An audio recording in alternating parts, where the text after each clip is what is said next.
Hey guys, it's Alana. So this is going to be my fourth podcast. Hey, and I'm feeling super good about it. Shout out to everyone who has shown me so much love throughout the past few months. As I've, kind of came along and got better and better. Trust me, there's going to be lots more to come. So this week, I'm going to kind of do like a 2, 3, 4 part thing on stereotypes of black men. There is quite a few stereotypes out there, and so I didn't want to do it all in one podcast. So this week, I am going to talk about the number one misconception pertaining to black men, and that is that they are all well endowed. Trust me when I tell you that I've dated plenty of guys, white, black, Latino, Middle Eastern, and let me tell you that there is a range of sizes throughout all the races. If you Google black men penis true, a bunch of things will come up in reference to this guy named John Falcon. He's a white man who holds the record for having the largest penis. So it would not be a true statement to say that all black men have a huge penis. In my opinion, it's just not the truth. But if we're generally speaking, on average, do I think that black men are more endowed than other races? Yes. I've had, again, my fair share of experience with different races. And again, I've seen all sizes with all colors, big, large, small, tiny, whatever. So, again, this is just a myth that all black men have a huge penis, and because that's just not the case. So the second thing that I wanted to talk about is the second stereotype, is that a lot of black men are players. A lot of women have heard this myth before. Black men will use you and have 4 other girlfriends besides you. And again, I just haven't found this to be the truth. Maybe if we're talking about high school, the star quarterback may talk to a few different girls, okay? But in general, I just have not found all black men, or most, or even half, to be players. Women are in control. No man is going to treat you any certain way or do any certain thing in a relationship that you are not willing to put up with. Period. In my experience, women do it to themselves. Not all, but most. Most of the guys that I've dated have pursued me. They've made the effort to get to know me. They've come up to me and asked me for my number and have took that time to get to know me.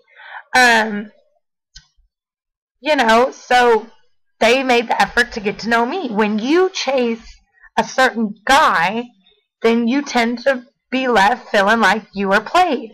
You chase him. So when you get rejected, you're automatically thinking, oh, he played me. If you know that he's a social butterfly, then why even waste your time getting to know him if that's not what you're looking for? If you can keep up with this guy in the social scene and you are just as much all over the place as he is, then the relationship may work out. In my opinion, a lot of white women are attracted to the player, the social butterfly type, rapper, athlete. These are the guys that are more social and that are more likely to be around a lot of women. You can meet a good computer tech nerdy guy who doesn't have much of a social life, who will want to sit in and do dinner and movies and revolve his whole life around you. It's out there. It, again, is just depending on what you're looking for. You should go for someone who suits you and your confidence level. You feel me? The third thing I wanted to talk about was that black men just don't take care of their kids. A good black man will be a wonderful father to his children no matter what the circumstances. The trick is to avoid those who might take the easy way out of those hard circumstances. There are plenty of good and bad men, all shapes, sizes, and colors. Again, in my opinion, if you choose to lay down with someone who has no life goals or plans for themselves in the future, then you honestly can't be that surprised when you're left alone to deal with it. If someone can't pay their own bills, why would you allow yourself to have a child by this person? Let me also say that in no way, shape, or form is it okay to not be a good father to your kids, period. Do I think that you're a piece of shit if you have a child and you are not there? Yes. But ultimately, it's our responsibility as women to control who we have our babies with. I know a few black men who merely pay the child support but aren't emotionally or physically there for their kids. That is not okay either. It is a fact that black men are less likely to step up and be a father. Yes, that is true. The reasoning why is because, in my experience, a lot of the black men have been raised without their own fathers, so that they just don't understand the importance of being a father because they didn't have that themselves. You can't expect somebody to know something that they've never been taught.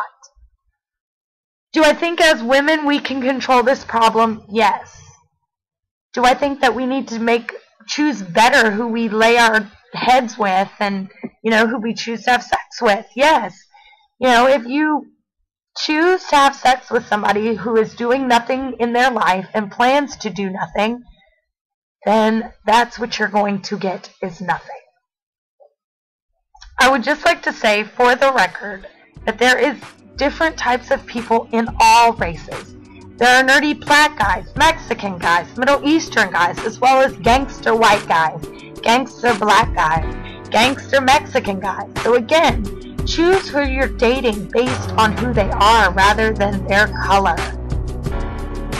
Thanks again, guys, for listening to this podcast. It's going on like 7 minutes now, so I'm going to end it.